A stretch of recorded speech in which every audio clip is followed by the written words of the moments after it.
Hey there, how you doing? Welcome to the Otherppl podcast. Happy Halloween. Happy Sunday. I hope you're doing okay out there. I'm Brad Listi. I am in Los Angeles, and I am very excited about today's episode.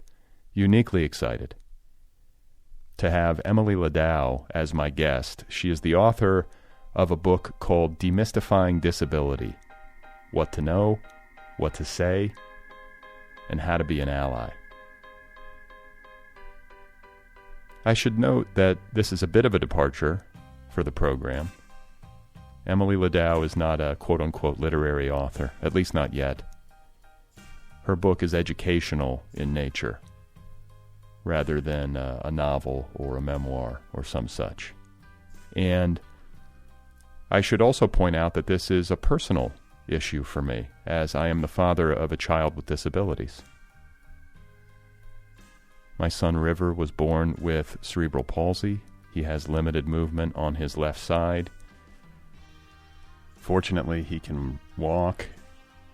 That's been very exciting, watching him get up on his feet. It's a little bit harrowing, but we're really proud of him. He's doing great.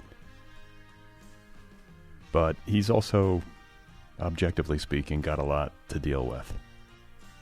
More so than the average kid his age, to say the least. And it's been a big learning curve for me as a human being, as a parent. And with that in mind, you can probably understand why a book like Demystifying Disability is important to me. I needed it. Even as the parent of a disabled child, I have so much to learn. Even after reading Demystifying Disability, I have a lot to learn. But what this book is a very friendly primer. It gives an overview. It gets you started on the road to learning about this stuff, understanding it, developing greater awareness and empathy and communication skills, and so on and so forth. And so I hope you'll listen to this episode. Emily Ladau is a uniquely gifted speaker and advocate for this community, and I was blown away talking to her. And I hope as well that you will pick up a copy of her book and educate yourself. It's a quick read, and it contains a lot. It really helped me understand where I can improve, what I need to know, what I might not be seeing, this kind of thing. And this isn't a fringe issue. That's another important point. 15% of the global population is estimated to be disabled. 15%. Among other things, Demystifying Disability helps the reader learn to appreciate disability history and identity, how to recognize and avoid ableism, which is the discrimination toward disabled people that we see too often in our world. It teaches the reader how to be mindful of good disability etiquette, how to think and talk and ask questions about disability. It teaches the reader how to ensure that accessibility becomes standard practice rather than a rarity, whether it's in the context of everyday communication or planning events, be they work-related or personal. And finally, it teaches how to identify and speak out about disability stereotypes that, again, all too often permeate our culture, especially our media culture. So I should underline, again, that I myself am just learning about this stuff. Just beginning the process of wrapping my head around it. And as you're going to hear in my conversation with Emily, I'm imperfect. I make mistakes all the time. She herself admits to making mistakes when it comes to language use, things of this nature. So if you're listening and you're thinking to yourself, oh God, I'm going to listen to this conversation and feel bad about myself, please know that that is not the point. It's not the point of the book. It's not the point of this conversation. And Emily is great about welcoming people to the fold. And she's very patient, both with me and with her readers and with everybody, as she tries to advocate for the disability community and make the world a better place. Today's episode is brought to you by Grey Wolf Press, publisher of The Swank Hotel, the acclaimed novel by Lucy Corrin. The Swank Hotel has been the official October pick of the Nervous Breakdown Book Club. TheNervousBreakdown.com is my online culture magazine and literary community. It has its own monthly book club. You can sign up for that at TheNervousBreakdown.com. You get a book delivered to your door every month, and I interview the authors on this program. You can hear my conversation with Lucy Corrin, author of The Swank Hotel, from just this past week in episode 735. One more time, that's The Swank Hotel, the new novel by Lucy Corrin, available from Grey Wolf Press. So, again, my guest today is Emily Ladau. She is a passionate disability rights activist, a writer, a storyteller, consultant. Her career began at the age of 10 when she appeared on several episodes of Sesame Street to educate kids about life with a physical disability. You're going to hear us talk about that.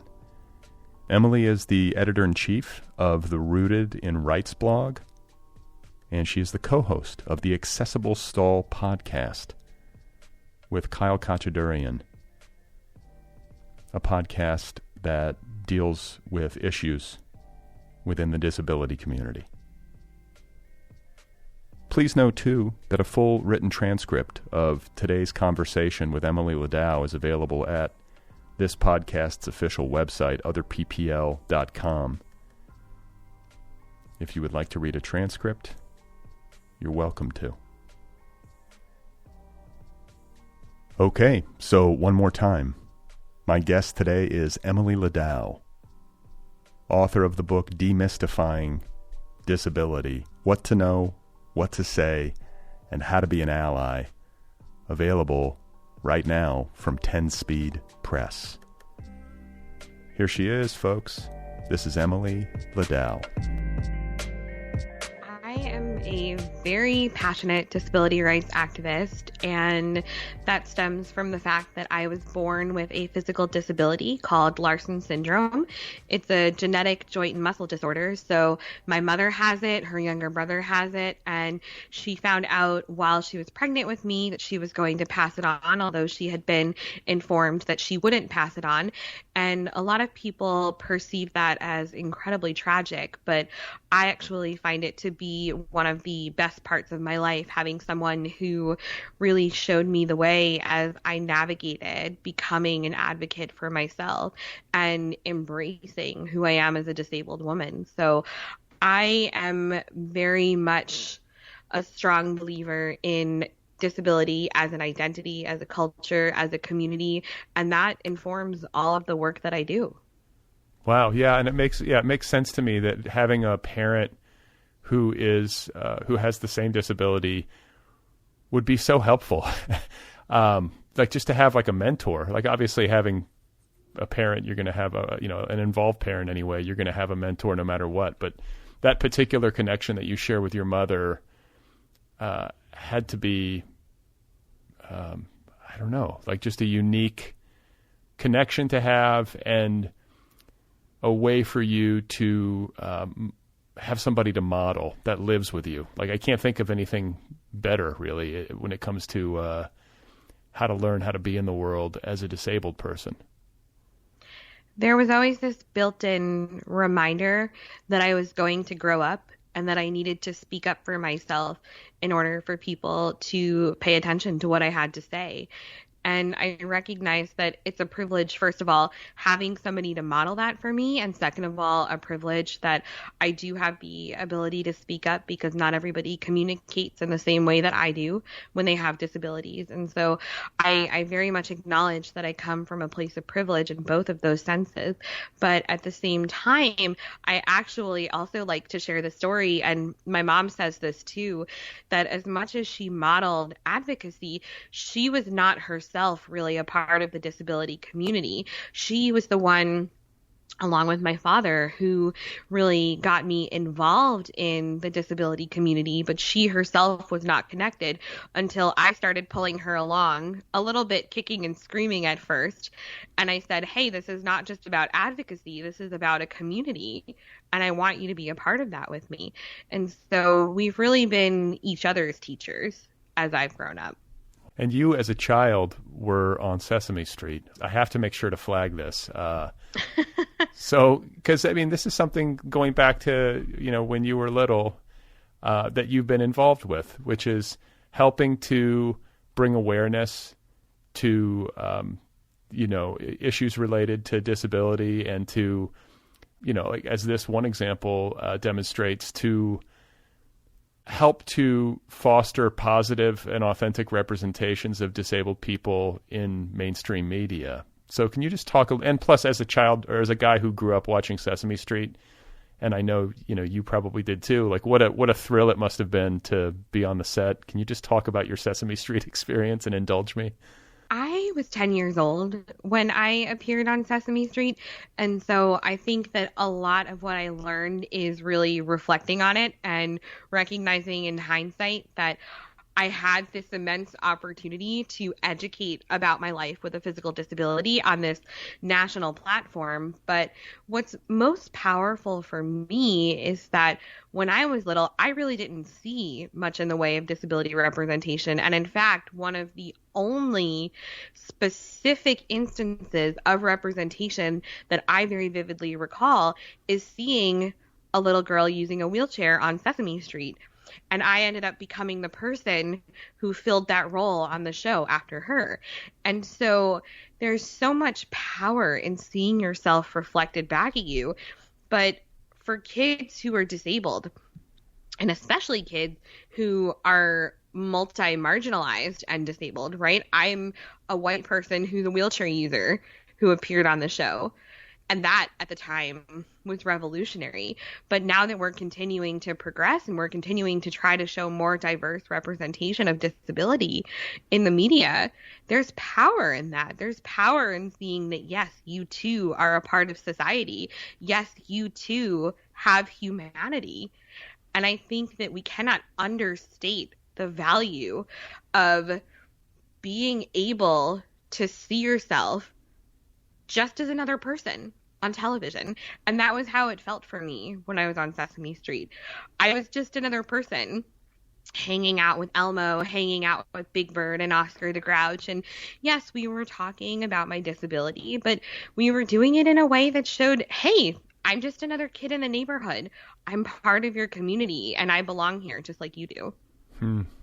Yeah, you talk about representation. I had Ryan O'Connell on this show several years ago, but he's kind of a pal. He lives in Los Angeles, and I know him a little bit. And the stuff that he's been doing in Hollywood on television is pretty great. Talk about like intersectional, like an intersectional existence, if I'm using the term correctly, as like a gay, disabled man. Just to have him on TV and telling his own story is pretty awesome and overdue. Watching his show special on Netflix was kind of a revelation for me, because I think we're finally moving beyond the point where disability is simply used as a plot point or as inspiration or as something that makes people grab a Kleenex. And we're now starting to look at disability from a more holistic point of view. Disability is one part of an entire human being. We have complex human experiences. And so seeing shows like Special and actors like Ryan O'Connell who are bringing their whole selves to their roles and who are saying, I'm disabled, I'm proud of that, but let's also talk about how that interplays with every other facet of who I am, is incredibly powerful. And I'm so excited that we're moving in that direction. It's long overdue, and we're not 100% there yet by any means, but knowing that I am no longer part of a population that is completely relegated to the shadows when it comes to representation is something that has been nothing but a positive in terms of how I've continued to evolve in my identity. Wow, yeah. And, you talked about inspiration and the ways in which disabled people have traditionally been portrayed in our media. And I think that is a nice opportunity to segue into talking about what you refer to in the book as inspiration porn. Can you explain that to people who are listening? I think it's kind of intuitive, but it's worth dissecting it a little bit. I think that inspiration porn as a term really stops people in their tracks because the word porn immediately has negative associations for a lot of people, and it shouldn't. There are certainly ways that pornography itself can be created in a positive and supportive atmosphere, but what we generally associate the term porn with is objectification. And so when we use the term inspiration porn in reference to disability, we're talking about how we often objectify disabled people for our own warm, fuzzy emotions. And so that happens when you see, for example, a headline that says, boy with Down syndrome crowned homecoming king, or, little girl with spina bifida comes in last place in the race but inspires everyone. And it's just these narratives that we create of overcoming that we wouldn't necessarily think of if someone was not disabled. My question always has been, would this same story become a clickbait headline if this person wasn't disabled? Somebody standing up at their wedding to dance after they're paralyzed, somebody walking across the stage at high school graduation. Likely not a story if disability is not involved. And so inspiration porn is a term that was popularized by Stella Young, whose TED Talk I highly recommend. It's called I'm Not Your Inspiration, Thank You Very Much. And she explains that we often exploit disabled people for the sake of making ourselves feel better or feel good about ourselves when we're not disabled. And that becomes an incredibly harmful narrative that follows disabled people around and completely denies the nuances of our humanity. And so in the book, I try to break down a couple of different types of inspiration porn, and there's a pretty good chance that many of the people who are listening to our conversation right now have probably shed a tear or two at them, or have thought to share it on social media, or have said, wow, this is a really lovely story to end an ugly news hour, the 6:00 news. Then they put the story at the end of the news about someone who was in an accident and learns to walk again. And it's not that I begrudge that person. I'm not bitter about that. I think that personal achievements and moments of importance are wonderful, and I want to celebrate them.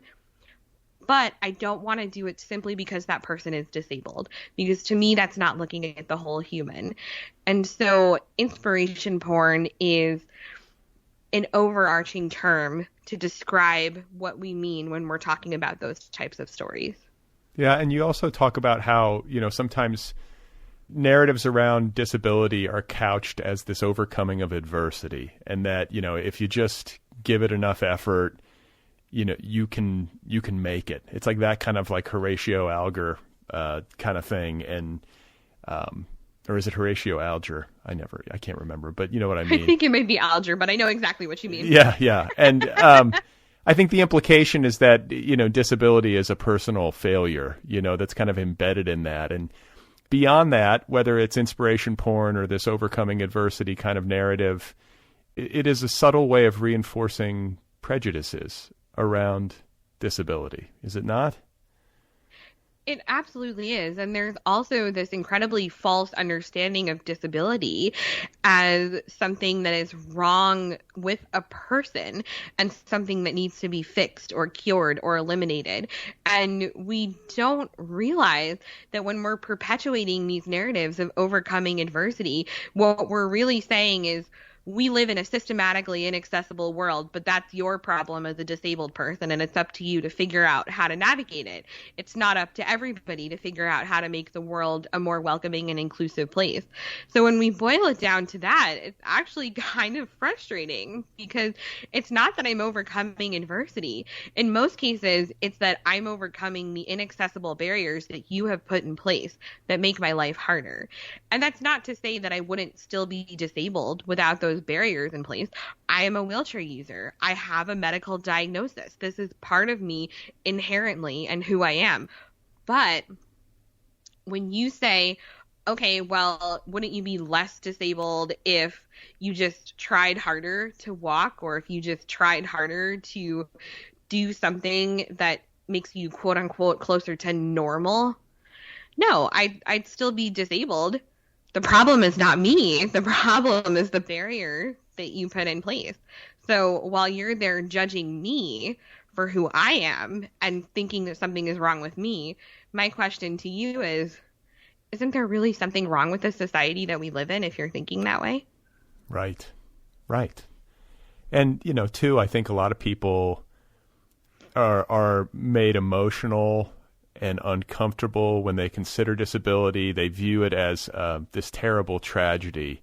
And, I say these things, and I have to make sure to flag that, like, I myself am guilty of so many of the infractions that you articulate in your book. And so I think it's important for people listening to know that this is not a book that, I read it, I'm talking to you, I'm speaking from experience here. I didn't feel shamed by your book.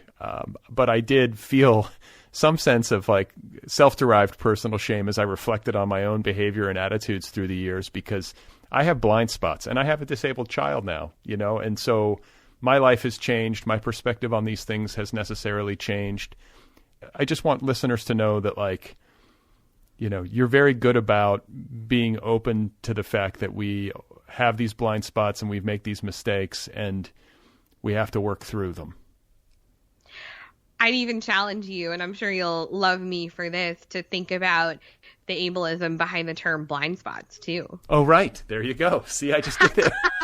Oh my God. And by the way, we're gonna spend an entire section of this conversation on language, because this is a writerly and readerly podcast, and so this is a real preoccupation of mine and a place of great learning. So we're going to get to all that, but there I am demonstrating my own ableism right there.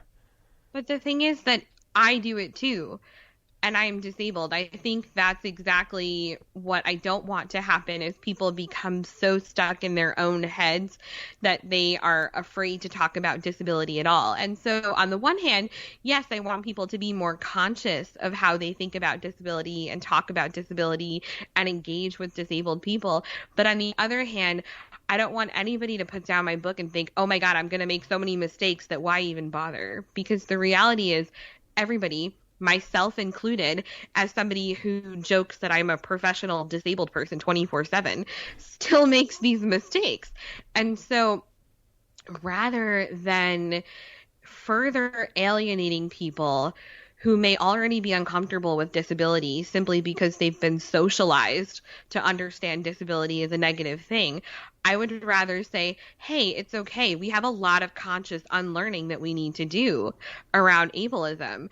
And I want to welcome you into that process, recognizing that it's an evolution and not something that you're going to accomplish overnight or maybe ever fully, because we're all constantly evolving human beings. We're all fallible human beings. And I think that's okay. So yeah, maybe take a moment to reflect on something that you've said or something that you've done that doesn't really feel very great, that was ableist, that you wish that you hadn't done. But rather than hang your head in shame and just kind of give up, my hope is that people will say, okay, I now have a new starting point. for conversation and for learning. And I want to engage in that, knowing full well that it can be messy and an ongoing process. This speaks to your kind of overarching philosophy that you talk about early in the book. I'm going to read it here, if I may. Your philosophy is, quote, "If the disability community wants a world that's accessible to us, then we must make ideas and experiences of disability accessible to the world." And I think that's a very wise approach, and that's definitely what your book is doing. There has to be a dialogue. There has to be, some good faith acceptance that works in both directions. You know what I'm saying? Like the abled community, if that's a way of putting it. Is that a way of putting it? I usually say the non-disabled community, but okay. abled works as well. Okay, yeah. Needs to do a better job of engaging. And there has to be, if it's in good faith, I think what you're saying is that the disabled community needs to welcome people into the fold and have that dialogue. It's the only way we're going to make progress, right? If we're at odds or there's too much shame and emotional tumult surrounding it, it will be hard to move forward in an effective way. Absolutely. Though I would be remiss if I didn't reiterate what I said in the book right after I share that mantra that informs everything that I do, which is that I know my viewpoint on this is not always a popular opinion. There are people who get very frustrated by the fact that simply existing in a disabled mind or a disabled body means that you become somehow an inherently political statement just by existing, and you become a constant teachable moment just by existing. And to be quite honest, I get exhausted too. I mean, not only am I disabled, but I work on this professionally. At the end of the day, I cannot take my wheelchair off, put it on a shelf, and become non-disabled. So this is something that is with me all of the time, and it can be exhausting to do that educating. But I also firmly believe in not alienating people, because if we do, then no one's going to want to engage with us when we're saying, hey, here are actual practical, meaningful ways that you can support us and you can make the world more accessible and inclusive. And so I want to meet people where they are. I really am not the type of person who wants to push you away and say, stop asking me questions and go Google it. And I know there are a lot of people like that, and I respect that. It's a lot of labor educating people about who you are as a human being. And it's a lot of labor to talk about these very deeply personal things. But at the same time, I very much believe that when we push people away who were honestly trying to have a well-intentioned conversation with you, we're doing ourselves a disservice. So that's where my advocacy point of view comes from, is that I want to have these conversations. I want to engage. I want to educate. I don't want to do it if you're being rude to me. I don't want to do it if you're being nosy and invasive. But at the same time, if you have a genuine question, yeah, let's have a conversation. I'm not going to yell at you. I don't bite, and that's just me, though. I'm speaking for myself. I understand that not everybody wants to educate all the time. But for me, I want to bring you into that fold. Well, and you're a really effective communicator. Not only do I say that having read your book, but talking to you, like you seem like you have the gift. So you're doing I feel like you're in the right line of work. And I can say too, now that you've written and published this book, if you're exhausted from educating and people are asking you, you can just say, hey, buy my book. Right? You have an out now. I mean, super convenient. Yeah, I can just pass off a copy of my book, but at the same time, that would almost undercut a lot of what I say in the book, or try to convey in the book, which is that I don't have all the answers, and this is only a starting point. And so I really encourage people not to just read this book, put it on a shelf, and say, I was a good ally today, I'm done. My hope is that if you are just starting to learn about disability and you picked up this book, you'll go to the back where there's further reading and resources, and you'll keep that process of learning going, because I'm in no way the authority on disability, and the book is not the definitive guide to every disability and every disability experience in the entire world by Emily Ladau. It's just demystifying a little bit about disability so that you have a place to start when you're unsure of where to start. Okay. So speaking of a place to start, I'm going to shift now to ableism.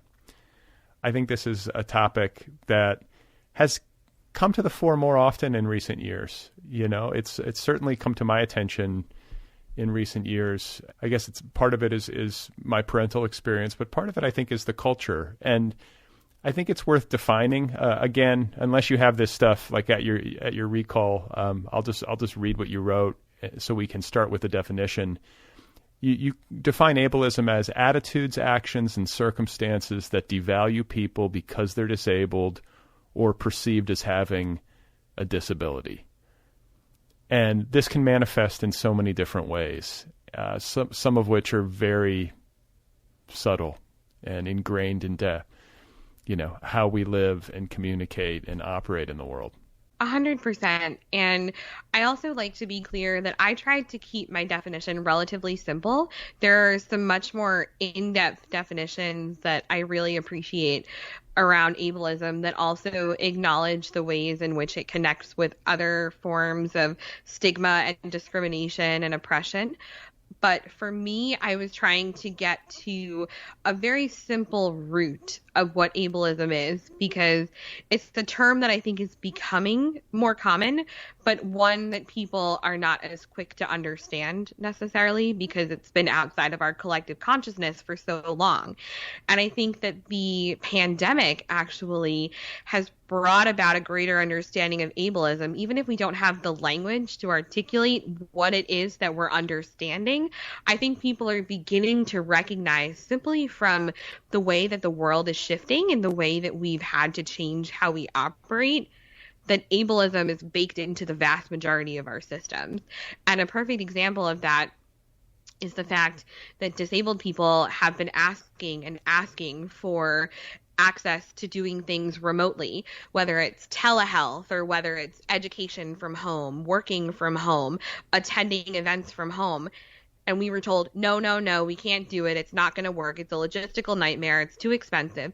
And then all of a sudden, when the pandemic hit and everybody had to work from home and everybody had to see doctors from home and nobody could use transportation systems because we all needed to stay inside and be safe, it was like, oh my God, we need to make this immediate shift. Let's make the world work for everybody. And so that was really the crux of ableism coming into our collective consciousness for one of the first times in modern memory, even if we didn't have the language, as I was saying, to articulate that. Yeah. And kind of sad that it took the pandemic to make these changes happen, because they were happening on behalf of the non-disabled people, and the benefits that accrued to disabled people, benefits that, as you said, disabled people had been asking for, or is benefits the right word? You know what I'm saying? But just like these accessibility issues that disabled people had been advocating for, suddenly shifted as a result of this. It should not have taken that, I guess, is my point. And not only that, but disabled people were still and are still at incredibly high risk because of the pandemic. And so as we were beginning to try to shift the world to work in new virtual ways, we were still throwing disabled people under the bus in ways like healthcare rationing, because even though this is unethical and also not really legal according to guidance from federal agencies, doctors were making decisions about who to save, who to give life-saving care, who to put on that ventilator based on whether or not the person had a disability, and basically saying, well, the disabled person's quality of life must be lower, so let's not save them. So there was that manifestation of ableism. And now on top of that, more people have become disabled because of COVID. Long haulers who are experiencing COVID, and, people who have not had access to the proper care that they needed because of COVID-related barriers. It's created more disabilities. And so there's like this perpetual cycle of ableism that we tend not to think about, even though we're much more aware of it because it's now finally something that the news is talking about. Even if we're not calling it ableism, we can no longer deny that it's a reality. Yeah, I mean, just today, I saw a story in the New York Times that I was so excited to see because I've been waiting for it, which is a story about how parents of disabled kids are having a terrible time with school. It's doubly stressful sending your kid into school, especially in states where the governors are crazy and did I just use another word? I think I don't know what to use. The governors are irresponsible and have not mandated mask wearing in schools. And so with our son, I have to confess, I look around even at our friends and I'm like, man, your kids are doing play dates indoors with big groups of kids and they're not vaccinated. And I'm like, I know that you're probably playing the math odds and you're not that worried about your child. But if your child gets COVID and goes and gives it to, God forbid, some child with a immunity issue or a disability, you could kill that person. You could kill a child. Like, there's just so much resistance. People are just done. Like, there's a quote in this article, and I apologize for going off on a rant, but this article touched a nerve because we've been living with this, my wife and I, for the whole duration of this pandemic, and it's frustrating how little attention is paid to disabled kids, in particular, who could be affected by this. But there's a woman who says, something like, people are just done with the pandemic, but the pandemic isn't done with us. And I need to underline that because I think it's just very easy to slip into self-focus for some people anyway, and to forget how their actions or inactions could impact vulnerable people in particular. I'm glad you brought that article up because I actually saw it this morning too, and I was like, this is great. We need more coverage like this. We need more people speaking out and talking about how the fact that people who are playing around with the mask mandate are really playing around with other people's lives. It's not just a matter of how you feel about wearing a piece of cloth over your face. And we're not living in a post-pandemic world like so many people are saying. Yes, in many ways we are re-emerging. We are learning how to live with the pandemic. But at the same time, it's an absolute nightmare to be a disabled person and to be a loved one of a disabled person, a caregiver of a disabled person, and constantly worry about if you or that person are going to get sick because other people can't be bothered to wear cloth on their face or get a vaccine. And I know that I'm saying things that many people are going to find controversial here, but I will forever say that it is not controversial That's to right. ask people to protect the lives of others. That's right. Enough already. I'm so over it. Like what is it? Like half the world has been vaccinated at this point or has received at least one shot. That's like 3.5 billion people. Like, we've got the data. The vaccines are safe. They're free, in America anyway. They're free. They're available. They're a miracle. Like, let's just get on with it. People who are resisting this and who are like screaming at school board meetings, like, I don't know. I have zero patience as a parent of a disabled child, but just as a human being, I have zero patience with this. As a rational person, like, come on. Like, we shouldn't have to equivocate here. Like, this is clear. And I think what's been most frustrating to me and like troubling is the incredible resistance people have to common sense measures. And I get it. It does like circumscribe what you can do. People just are sick of being confined. And that's natural. They don't want to be like housebound, or they don't want to be having to parent all day long, like having to be stuck at home with your kids. And, it's much easier if your kids can go play with other kids. And I get that, but they can't be bothered to just have the kids play outside. The kids aren't wearing masks. It's like these little things where I'm like, man, you really are just like, you're kind of freelancing. You're making up your own rules and like you're putting other people at risk. And I say this, like, these are people I know. It frustrates me. I relate, every time I see people who are completely flouting basic safety online, it really frustrates me because these are people that I care about. So not only am I worried about myself and the people around them, but I'm worried about them too. They're not worried about themselves, but I'm worried about them. And also, you brought up an interesting point. People are sick of being inside, right? But a lot of disabled people have also been saying, hello, you are now learning what it is like to have limitations placed upon you that you didn't ask for. And that comes in the form of inaccessible buildings, or a lack of accessible transportation, or a lack of paying attention to planning things inclusively when it comes to bringing disabled people into the fold. And so we're like, yeah, we already know what this is like. We already get what this isolation is like and what this being pushed to the wayside is like. And now you're experiencing it and you don't like it so much. Right. Welcome to the fold. And a little bit more about ableism. I think one of the things that you write about in the book so well, and that needs to be underscored, is the kind of embedded attitude in ableist thinking that disabled people don't have full lives. And this needs to be dispelled. 100%. And I think there's two layers to this.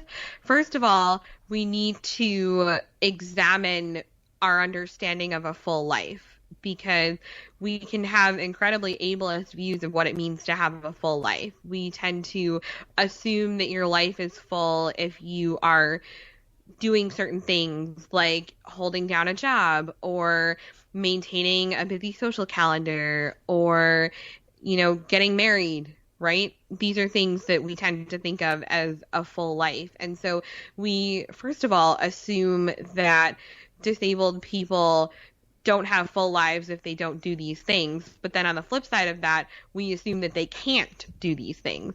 And so it's sort of this paradoxical way of thinking about it, because we're ableist in two ways. First of all, in our definition of a full life, and second of all, in our assumptions that disabled people can't have whatever a full life means to them. And so I really challenge people to think about how what makes their life full may not look like what makes somebody else's life full. And also think about what it means to value the humanity of a person based on what their life looks like. Is somebody who is married and working a high-paying job on Wall Street somehow a more valuable human being than somebody who is unable to hold down traditional employment, but maybe doing incredible creative things with their time using adaptive technology, right? But we assume that the person who's making the money and holding the high-powered job is living the fuller life and is a more valuable human being. That's kind of a messed up way of thinking. Right. Well, I mean, wealth, like equating wealth with value is, that's like the heart of the American system. And I think it makes a lot of us miserable, frankly. I think so too. And it's hard because I recognize that we operate in a capitalist society, and I recognize that we connect worth and productivity. But I cannot stress enough that a disabled person is a whole human being simply because they are a human being. Nobody needs to prove their worth to you. Nobody needs to prove that their life is worth living. So another issue related to ableism that you bring up is the way that disabled people are often unseen or excluded from conversations that implicate them. And one of the examples that really struck me was with regard to Time's Up, and how there's no mention of disabled people, or at least at the time of publication. I don't know if it has since changed, but you just talk a little bit about that particular, it's that organization, but it's really the larger issue and how it impacts disabled people. Last I checked, I do think that they have someone who associates with a disability organization as part of their work, but it's pretty striking that we don't consider disability an identity that needs to be included when we talk about the impact of things like Time's Up, when we talk about the impact of things like sexual assault and sexual harassment. We make so many assumptions about disability. We assume that disabled people are asexual, which they certainly can be, but disability and asexuality do not go hand in hand. You can just happen to be an asexual disabled person. We assume that disabled people are not in our workplaces being affected by these things. We make so many assumptions that thereby lead us to exclude disabled people from these incredibly needed conversations, when in fact disabled people are 3 times more likely to experience some kind of sexual violence than non-disabled people. And so we cannot overlook disability when we're talking about other social justice issues. And to your broader point about disabled people not being at the table in conversations that are relevant to us, there's a saying that I mention later in the book, nothing about us without us, which is a mantra of so many in the disability community. And that's simply to say that if you are doing something that is related to disability, don't do it without us at the table. But there's kind of another layer to this, which is that disability is the only identity that can cut across any and all other identities. And we're the largest minority in the world. There's 1.3 billion disabled people. So actually, every issue is a disability issue because every issue affects disabled people. Right. I think there are really broad ways of thinking about disability. You say it's the largest minority group in the world, but in a way, everybody, everybody who's born a baby experiences some level of disability, if you can think about it that way, right? When you're a baby, you are reliant on help for movement, and do you know what I'm saying? And then as you get older, at some point you're going to experience at least some level of disability if you age and your physical capabilities deteriorate. So I think it's a useful way for non-disabled people to understand disability and to feel in a very real way a sense of connection to it. It affects us all. There's a phrase that I talk about in the book, and it is temporarily able-bodied. And not everybody likes that phrase, but the reality is that the disability community is the only community that anyone can join at any time. And I don't say that in a threatening way. It's not a threat. It's just a reality. And so I always ask people, why wouldn't you want to make a world that is more accessible so that if tomorrow you wake up and you're the one experiencing disability, the world would be more welcoming for you too. But on top of that, we also don't seem to be conscious of the fact that accessibility and inclusivity makes the world better for everybody, regardless of whether you identify as disabled or not. There's another thing that I talk about a little bit, which is the curb cut effect, which is essentially saying that not everybody can step up a curb, but everybody can use a curb cut.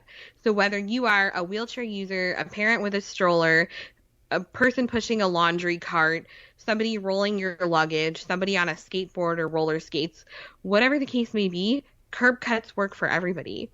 So why not just make more curb cuts, literally and figuratively, so that the world will work better for everyone, regardless of your disability status? Yeah, that's common sense. It should be common sense. It should be. It's not yet, but I'm really hopeful that we're getting there. Okay, so I want to now talk about language as promised, because this is an area of particular fascination for me. It's also an area of particular consternation for me, not only because I feel myself implicated over and over again. I've been implicated so far in this conversation, but for using words that are ableist. And I also, if I'm being honest with you, because this kind of ableist language is so deeply embedded into the common vernacular and to the culture, I feel a sense of frustration because I'm like, well, what word do I use? Like, I've got, like, it's going to require me to, like, what do I yell at people in traffic in Los Angeles, when they cut me off, So, but I do want to go through, some words because some of them might surprise some people listening. As, some of these words, I paused for a second and I was like, oh, wow, I didn't realize this one too is implicated in ableism. But, the obvious one is what you kind of call euphemistically the R word. I think that's a good place to start because, I'm Generation X. Growing up, it was incredibly common. It's still common for people to use it. There's a lot of different ways we sort of use it casually, and it's got to stop. So, I mean, it's a word, too, I should admit, that after the birth of my son and his diagnoses, when people say the R word, even if they're just like, oh my God, this thing that happened to me at work today was so R, it hurts my heart. And I think it's something that has to stop. So let's just talk about that one since it's such a big one. I'm glad you brought that up because the R word is my deal breaker, and quite honestly, a deal breaker for most disabled people. That tends to be the one where I have the least amount of tolerance. Right. Because it is just so incredibly upsetting and harmful, and you are directly using disability as a derogatory word. I mean, or using disability to be derogatory, I should say. And that is such a harmful thing to perpetuate, but it happens all the time. And there have been many times where it has really stopped me in my tracks. I mean, I have some very good friends who have used the word. I had a friend who literally invited me to give a talk about disability for a class that she was teaching, and used the word, just it rolled out of her mouth in front of her students. And I was like, I did not know what to do with myself. I mean, I called her out gently about it, and I said, hey, like, especially we're talking about disability, that's not a great word to use. But I get very worked up over the R word because at this point, I think our collective consciousness really needs to shift away from thinking that it's acceptable to use disability-related terminology as an insult. Right. And the word handicapped, too, is a word that you would prefer to see not used.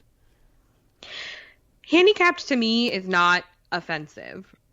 It's not something that I am going to get upset if you use in the same way that I would if you used the R word, for example. But what frustrates me about handicapped is that it just feels outdated. Some people prefer it, but for me, I am all about just saying the word disabled. Just say it. Just say what you mean. Okay, good to know. Good to know. And I'm glad. I mean, I appreciate your patience because I am going to go. I want to go through words because I don't think the conversation is going to change unless we have this conversation. Let's have this conversation. I love talking about this, and I also give the caveat that if you use one of these words in your regular vocabulary, if you make a mistake, I'm not here to hold it against you or judge. I'm just here to kind of guide you in the direction of doing better, because I am also a person who lives in a heavily trafficked place. And when I'm driving, I want to yell some words too. Right. Yeah. I mean, the ones like there's, I was going to get to this, but the word moron, imbecile, crazy, these are words that might slip out of my mouth when I'm driving in like freeway traffic in Los Angeles. So, it's a relearning process. I've got to find some better words to shout when somebody cuts me off or whatever. But, it's hard. And I think it's hard for a lot of us. And, that has to be acknowledged. But you have to sort of understand the roots of these words and how a lot of them have a history in discrimination, which is what makes them ableist and is what makes them offensive to people. other words, like the one that was underscored to me actually by somebody on Twitter years ago, is I called something lame on Twitter, and a person commented, and they were like, "Oh, that's an ableist thing to say," and I'd never considered it, if I'm being honest. It was such a common word in my youth, and growing up, it was just part of the fabric. And then I stopped and thought about it, and I was like, "Oh my God, yeah." And there are plenty of disabled people who actually could not care less about if you're using terms like these. They would much rather you focus on things like actual access than changing your language. So I just want to clarify that, not everybody is as attuned to these conversations about language. I know plenty of disabled people who say things like lame and crazy. But at the same time, there are a lot of people who experience immense amounts of pain when they hear these words because they were leveraged against them simply because they're disabled. They were used as derogatory because they're disabled. And so when you think about it from that context, if you're a decent person who doesn't want to hurt anyone, shifting your language seems like a small thing to do in order to prevent somebody else from bringing back up years of harm by having these words thrown at them. And so I'm still in an unlearning process as well when it comes to avoiding these words and finding alternatives. But I cannot stress enough the importance of at least thinking about how ableism slips into our everyday language, because you'll realize how much it perpetuates our stigmatizing and negative thinking about disability as a whole.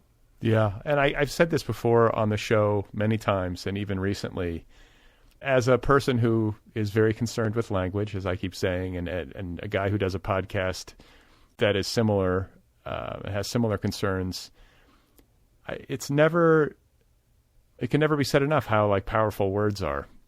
These turns of phrase, like paralyzed by fear, using it as a crutch, talking about, as I did earlier in this conversation, when someone's blind to something. The term fell on deaf ears.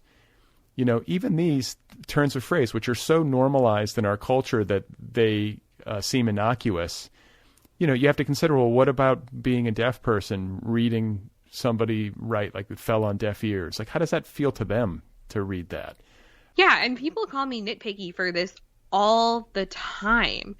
I mean, truly, there are people who tell me that I just need to shut up and stop talking about this because they think that it's only serving to further alienate people. But the reality is language is how we communicate.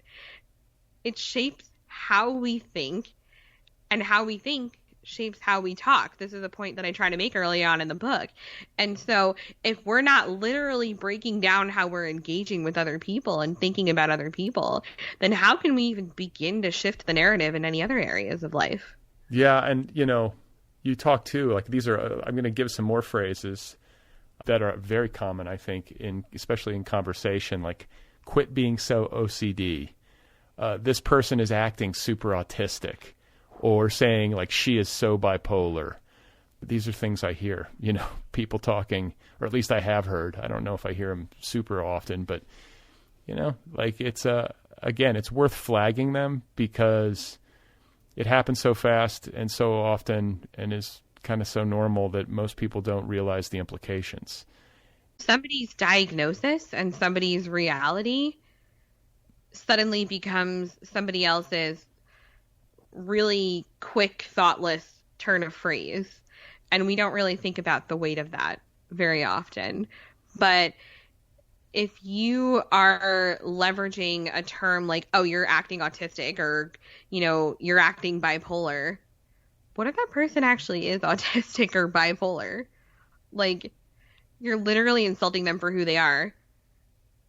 And you're saying that it's a bad thing that they are a certain way. You're implying that acting a certain way, acting as a disabled person, is in and of itself a bad thing. And I think some people might respond and say, well, it's just a joke. I'm just joking with my friend. And I get it. I have a pretty wide tolerance when it comes to humor and joking. But I think a good rule of thumb when it comes to humor, is like the old phrase, like don't punch down, punch up.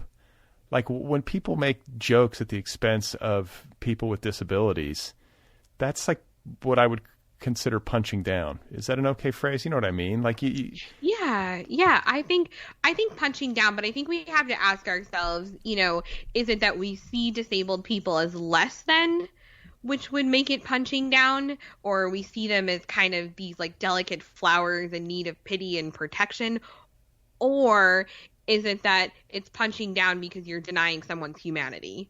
So I think it's kind of a matter of thinking about why we are avoiding jokes about disability, or why we should be avoiding jokes about disability. But also, I, a disabled person, am the first one to make jokes about disability too. My own, not other people's. But I want to be very clear that people who think that I'm being bitter and humorless and nitpicky about language just haven't actually heard me in my day-to-day life when I'm letting the disabled jokes fly. So I have a sense of humor about my disability. I just don't want to hurt anybody in the process. Right. And yeah, I mean, I think there are ways that even a non-disabled person could tell a joke that involves disability that would be perfectly in bounds and funny. I think when I talk about punching up or punching down, it's, there's the issue of denying somebody's humanity. I think it's also about power imbalance. That's really what I think I mean. If you're constantly like telling jokes that are, trained on people who have traditionally been on the wrong end of the power balance, that makes a lot of sense to me. Yeah, the way that you're framing that. Yeah, because it's absolutely about power dynamics. When you, a non-disabled person, are making a joke about disability, and in many cases, in a professional context, might be profiting off it, that is definitely punching down. Like one example that I talk about in the book is that there's a comedian who did a special where he used the R word in a joke, and the CEO of Netflix was like, "Oh, no big deal. He was just being a comedian." Like, no, that's a big deal. You didn't have to do that. You could have picked another word. Right. And I mean, like, yeah, I think like as a society, we have to get to the point where doing those kinds of jokes is just like verboten and just like unfunny. Yeah, and I hope people don't think we're being so didactic and prescriptive here. I hope that people really realize the power of language. Yeah. I mean, again, it's like as I read the book, it's not the easiest stuff to confront. And I'm sure there's some of that for people listening because you're kind of going through all these words and the ways you communicate. And you have to, it initiates a process of change. And I think it's like the discomfort that I feel is counterbalanced by the fact that like actually the changes really aren't that huge. I think maybe what more of the discomfort is for me is like the shame and like oh God, like I didn't, all this time I've been, like walking through my life saying all these things and, not realizing that I could have been hurting somebody. So it's a complicated emotional soup, but I think it's necessary to like ventilate this stuff and to bring it out into the open and like let people reckon with it. And it's funny because I've made the classic new author mistake of reading some reviews of my book, and I read one that said I was in no way radical enough and that I wrote the book to sort of kowtow to non-disabled people and make them feel better about themselves. But the reality is that I tried to strike a balance between being firm but gentle, because if I'm immediately angry at you for saying these things or for making these mistakes, you're not going to want to listen to what I have to say, and we're going to get nowhere. If I'm firm and I say this is not okay, also, I don't think you are an inherently bad person because you have done this. Let's work on changing it together. I think that's how we're going to make change. And so, yeah, there's going to be some discomfort to sit with from this book. But my hope is not that you are so uncomfortable that you're completely driven away from the conversation. My hope is that you'll sit with that discomfort. And I mean the royal you will sit with that discomfort and realize, hey, there's something I can do about this. I don't have to be uncomfortable, and I can also make the world better and more comfortable for other people in the process. And when you think about it that way, that's how we're going to begin to create change. I think that a lot of time activism happens in a vacuum where we're not actually reaching the people who we need to be having the conversations with. And so this is my overture, my olive branch, my way of saying, hey, I'm ready to talk to you about this. Right, right. So I'm not going to do all these, but I am going to do some of the bigger ones because I think it would be useful for listeners. But there's kind of a section where you break down like what to say and like what not to say. And so one of the ones you say disability, disabled, person with a disability, or disabled person. This is preferred. In the vast majority of cases, yes. So this is hard because this is where I get prescriptive in the book, and there are some people who will disagree with me. But most disabled people really do cringe at hearing euphemistic terminology like special needs or differently abled or physically or mentally challenged or handy-capable, right? We're using all these as phrases to make ourselves feel better and to dance around actually saying the word disability because we've been socialized to see disability as something that is bad, as negative, as a dirty word, basically. And so the most popular line of thinking right now among at least the disabled people that I engage with and learn from is that disability is not a dirty word. Say the word and embrace the word and recognize that for so many people, it covers a culture, a community, an identity. It's not meant to be derogatory. There are people who prefer differently abled or special needs and refer to themselves as such. And my job is not to tell those people not to make that personal choice. My job is to respect it. But more broadly, if you're talking about disability, it's okay to say that. And then another what to say versus what not to say. On the what to say side of the ledger, neurodivergent, person with autism or autistic person with cognitive disability, a cognitively disabled person, a person with an intellectual disability or an intellectually disabled person with a learning disability or a learning disabled person. These are preferred terms, in your view, versus things like mentally challenged, mentally handicapped, mentally retarded, slow, special ed, those kinds of turns of phrase not appreciated.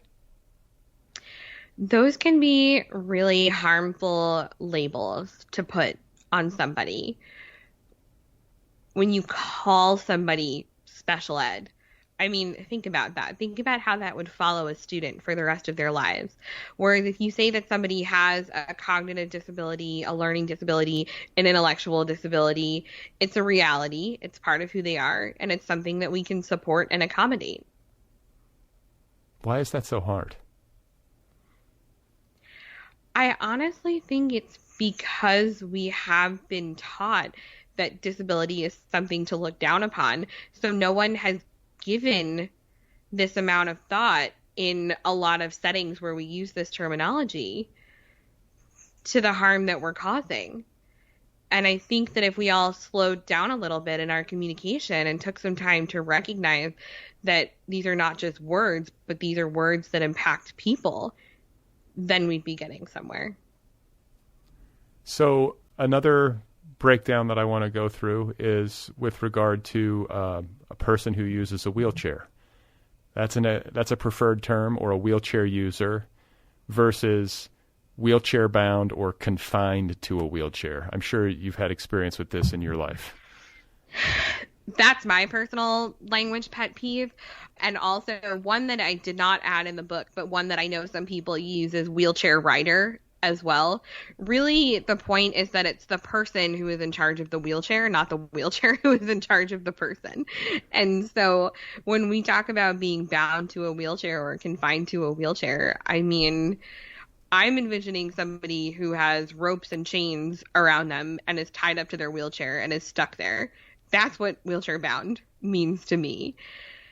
And my wheelchair is not confining. It's literally my source of freedom and my source of mobility. I would be confined without my wheelchair. And in terms of assuming that I am confined to a wheelchair because I'm unable to walk, what's actually confining to me is the inaccessibility of so many environments around me that don't allow me to navigate with my wheelchair. But my wheelchair in and of itself is not something that is confining or binding me. And then another one that struck me was accessible parking. I have to cop to the fact that my wife and I often say, like, the handicap placards, we know they're hanging on our car, or handicap parking. But accessible parking is just more contemporary and preferred. But what I also like about it is that it speaks to what it's really about. I see people, like non-disabled people, parking in handicap spots all the time now because, of course, I'm tuned into it. And it makes me crazy. Like, or sorry, I shouldn't say the word crazy, but it makes me upset. And you're honestly modeling for people alternative words that they can use. So I think this is great. Yeah. This is live on air learning. I'm trying. Like, bear with me, but I'm trying. And I go to this car wash where, like, you go through the car wash and then afterwards, people will vacuum out their cars. And there's a disabled or accessible parking spot.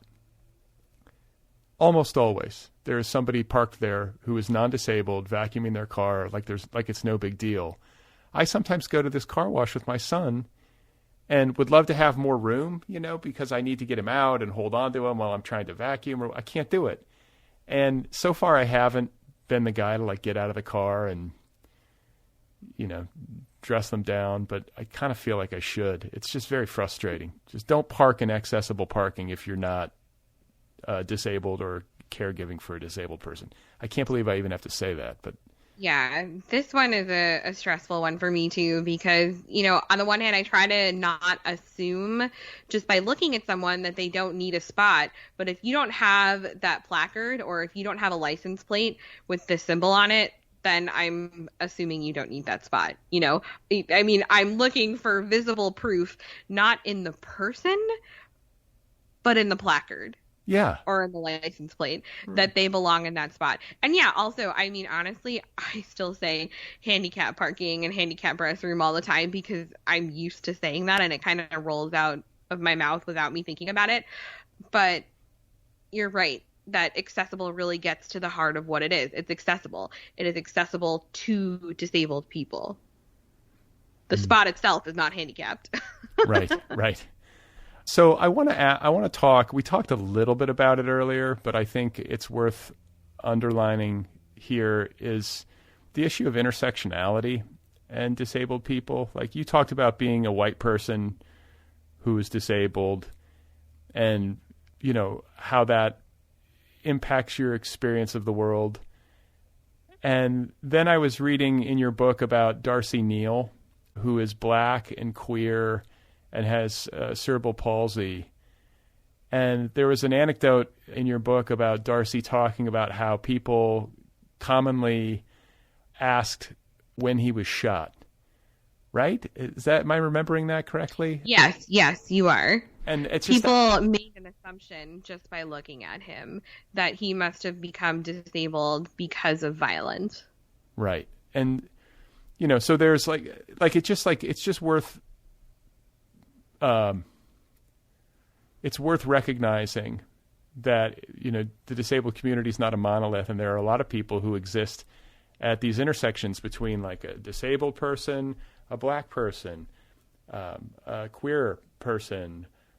There's a million, there's different combinations, obviously, but all of these different interstices, is that the right word?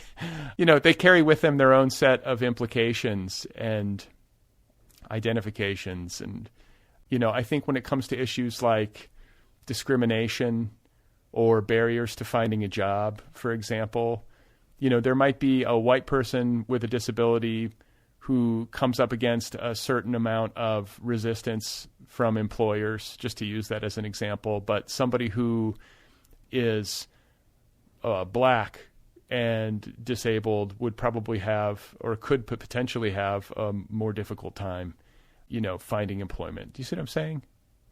Absolutely. And I think that was a balance I tried to strike while writing the book, is acknowledging that even though I am marginalized in that I'm disabled, I also come to this conversation with many layers of privilege. I'm a white woman. I am, solidly middle class. I am heterosexual. I am cisgender, meaning that I identify as the gender that I was assigned at birth. I'm a female. And so even though I am disabled, there is still so much about my experiences that are not the same as the experiences of other people who have different marginalized identities than my own, and who exist at the nexus of multiple marginalized identities. And so that's something that we really need to be mindful of when we're talking about disability.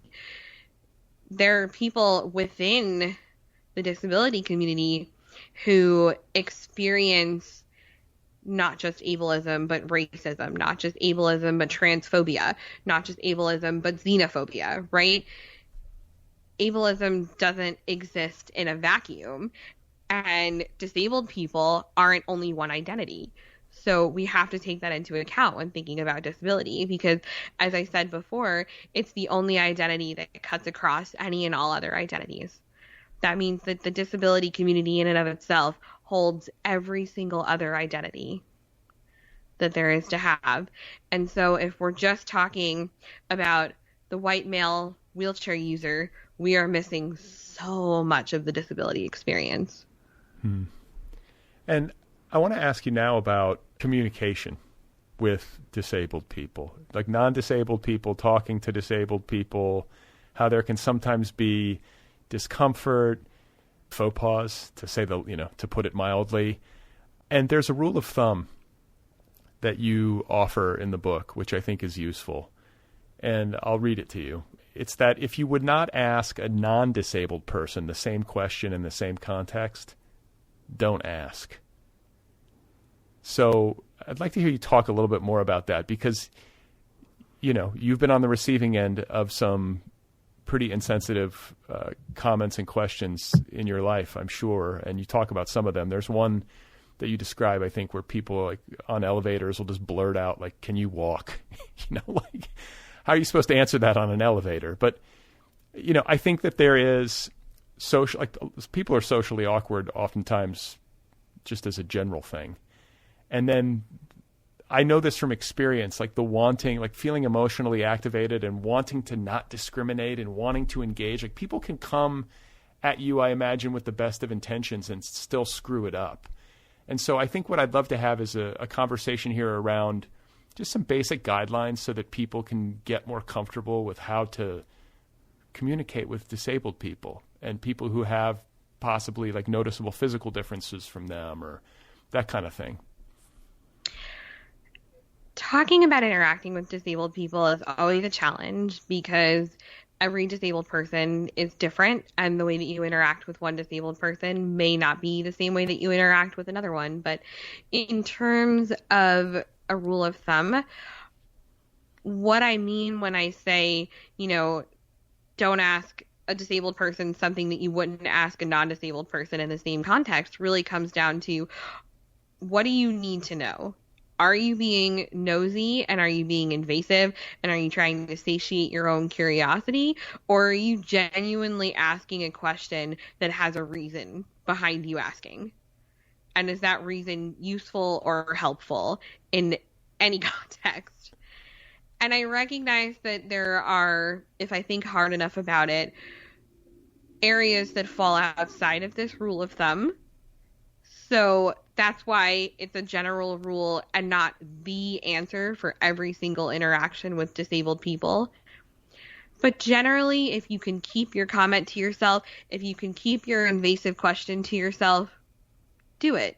And also, I have a video that I collaborated on with Microsoft, actually. They were doing a campaign called Simple Things Count. And so I did a disability etiquette type video about just acting naturally and being yourself when engaging with disabled people. So we can pop that in the show notes, maybe just as sort of a supplement to this conversation, if you'd like. But I think that the problem non-disabled people run into the most is we tend to overthink. How I say we, I'm not non-disabled, but non-disabled people tend to overthink how to interact with disabled people. And a lot of it really just comes down to act natural. Act like you usually would. No need to go out of your way to act differently, but also no need to, be weird. Well, and I would also say something that you mentioned in the book, which is talk directly to people with disabilities. Yes, never ever assume that a disabled person cannot in some way communicate about themselves and their needs. Communication may look different for different people, but that's okay. That still doesn't mean that we should talk over or talk around or not direct what we're saying to an actual disabled person. Yeah, like there are little like bits of etiquette about like introducing yourself if you're speaking to a blind person, making sure you say your name so they know who's speaking to them. Just common courtesy. But something that could easily, I think, be overlooked or, not recognized by a non-disabled person. Or if you're speaking to a person who's deaf, who has an interpreter, to look at the deaf person instead of looking at the interpreter when you're talking. Like these are just little, like, just little behaviors, like kind of small behaviors that make a big difference. Yeah, and I think that it's easy to get overwhelmed by matters of etiquette, but what it comes down to is think about it from your own perspective. If somebody had something to say to you, but they talked to somebody that you were with, wouldn't you be bothered by that? If somebody wanted to ask you a question, but they asked somebody that you were with, wouldn't you be bothered by that? Or if somebody commented on your appearance unnecessarily, wouldn't you be bothered by that? Right. Well, I don't want to take up all of your afternoon, but I do want to close by talking, just to close as your book closes. We didn't get to everything in it. People should read it, but I think, for the purposes of this conversation, it's great to end by talking about allyship, how to be an ally, how to be an accomplice. Like, I want people listening to have some sense of like how to take action, like useful action, and how to make sure to align with disabled people and help to, like, not to sound ridiculous, but to create a better world. So you just talk a little bit about how non-disabled people can think about being an ally and being an accomplice. See, I don't think that sounds ridiculous at all. I mean, maybe it's a little bit rose-colored glasses of me, but I do believe that we can create a better world by being more mindful and by being allies to one another. And in terms of allyship, the most important thing that I want to remind people of is that allyship is an action. It's a verb. It is something that you do. It is not something that you can just bestow upon yourself as a title. If you held the door for a disabled person, or if you corrected an ableist term that you use, that doesn't really mean that you get a gold ally star that day. And it doesn't really mean that you get to say, I was a good ally today, and I'm done for the year now. I did allyship. I'm done. And I think that people fall into that trap too much. Allyship is an ongoing and evolving learning process. And some of the best ways that you can be an ally to disabled people is quite simply by knowing when it is your turn to step back and listen, when it is your turn to amplify disabled people who are speaking out, speaking up, and doing the work. And knowing when to pay disabled people for their work, knowing when to recognize that you are asking of labor for disabled people, and also recognizing how you can play a role in bringing disabled people to the table. I think that we feel so often, and this goes for everybody, that allyship can be an incredibly overwhelming process and not something that is easy, so therefore we shy away from it. But sometimes it really looks like taking a look at the table, figurative or literal, and saying, who's missing from this table? Why are they missing from this table? Is the table not accessible? Do we need to build a ramp to the table? Do we need captioning for the conversation at the table? And I say this a little bit in jest, but it's also true. What can you do to bring the right people to the table? And then the next question is always, well, how do I know who the right people are? Well, sometimes it's just a matter of recognizing that we exist in our own little bubbles and we're not looking outside ourselves. But the further reading and resources section at the back of my book is one starting point for beginning to acquaint yourself with multiple disability perspectives. Not all disability perspectives, but certainly enough that you will begin to recognize ways that you can really meaningfully incorporate disability and a consciousness of disability and accessibility and inclusivity into your daily practices. Well, that feels like a great place to end. I have so enjoyed this conversation. You're a superb guest, and I appreciate your book and the work that you do. It has certainly helped me out, and I'm just getting started, really. I've got a lot to learn. And like you say, it's an evolving thing. Like, I feel like I'm going to be learning about this for the rest of my days. But, I'm off and running, and just appreciate the conversation and wish you well. Thank you. I've loved being here, and I'm also so grateful that you were willing to engage so openly and thoughtfully, and also to share of yourself, your personal connection to this, because I don't think we recognize that, statistically speaking, there's a pretty good chance that this podcast is relevant to everybody in some way. Awesome. Well, it's great to meet you. Thank you so much once again. Thank you for having me. Okay, there we go. That is Emily Ladau, and her book is called Demystifying Disability: What to Know, What to Say, and How to Be an Ally. It's available now from 10 Speed Press. You can find Emily all over the internet. She's at emilyladau.com. She's on Twitter at Emily_Ladau. And you can find her on Instagram. Her handle there is at Emily Ladau. One more time, the book is called Demystifying Disability. Go get your copy. You can read it in a sitting. It will teach you so much. The Otherppl podcast is offered freely. Did you know that? This entire podcast, the entire archive, is available to you, the listener, free of charge. It is a listener-supported show. If you like this show, if you listen regularly and you get something from it, I hope you'll consider supporting it over at patreon.com/otherpplpod. For as little as $1 a month, you can support this show. There are different tiers, there are different levels. As you move up the scale, you can get stuff: a t-shirt, a tote bag, a coffee mug, a sticker, a book club subscription. I will write you a postcard by hand. I will wish you a happy birthday. Come on, people. Support the show at patreon.com/otherpplpod. The Otherppl podcast is on YouTube. Did you know that? The entire archive of this show is now on YouTube.